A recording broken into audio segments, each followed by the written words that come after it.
records pertaining to the investigation into the January 6th attack. It's very novel, actually. Listen.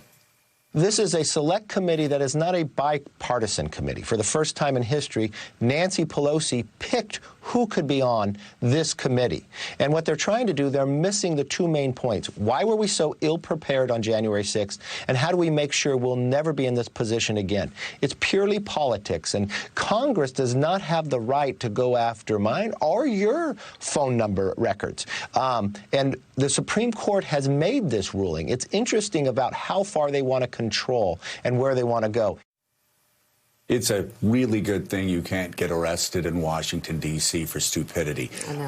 He and quite a few others would be dragged to the jailhouse this morning. For that clip, Dave Ehrenberg, first of all, I know. Well, first of all, it's not bipartisan because Mitch McConnell and the Republicans killed the bipartisan bicameral investigation. So if he doesn't like the fact that it's bipartisan, it's not like he wasn't warned a million times and Mitch McConnell wasn't warned a million times. If you kill a bipartisan bicameral January 6th investigation, well, good luck complaining about it later. And secondly, saying that Congress can't subpoena my phone records or your phone records or his phone records is preposterous. They do it all the time, don't they?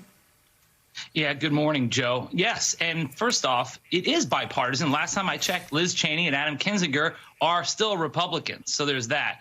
And yes, Congress has subpoena power, and subpoenas are not optional.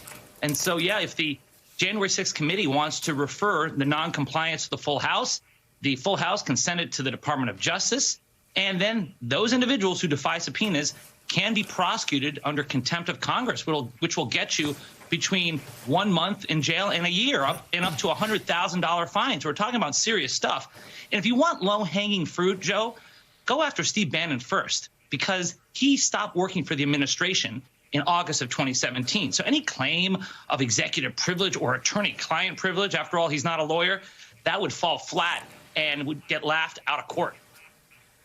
Yeah. Hey, Jonathan, it would be one thing if Donald Trump had a lackey working for him at the Justice Department, but he doesn't. Actually, you got a professional, Merrick Garland, running the Justice Department. So a lot of these claims are going to fall on deaf ears just because they're spurious. What can we expect coming out of these requests?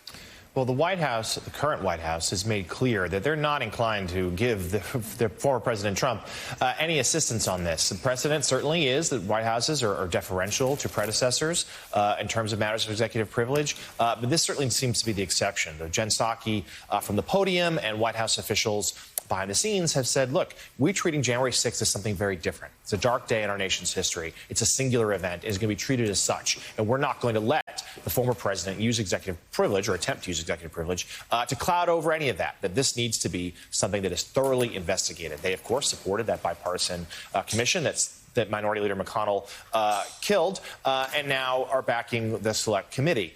So there's seemingly not going to be much traction to this president's request, Joe, but obviously the politics of this are going to play out. Will these former aides show up? How can they defy a subpoena? We know that when President Trump was in office, their strategy was sort of just say no. They never would cooperate with these things. That's different now. He's not the president anymore.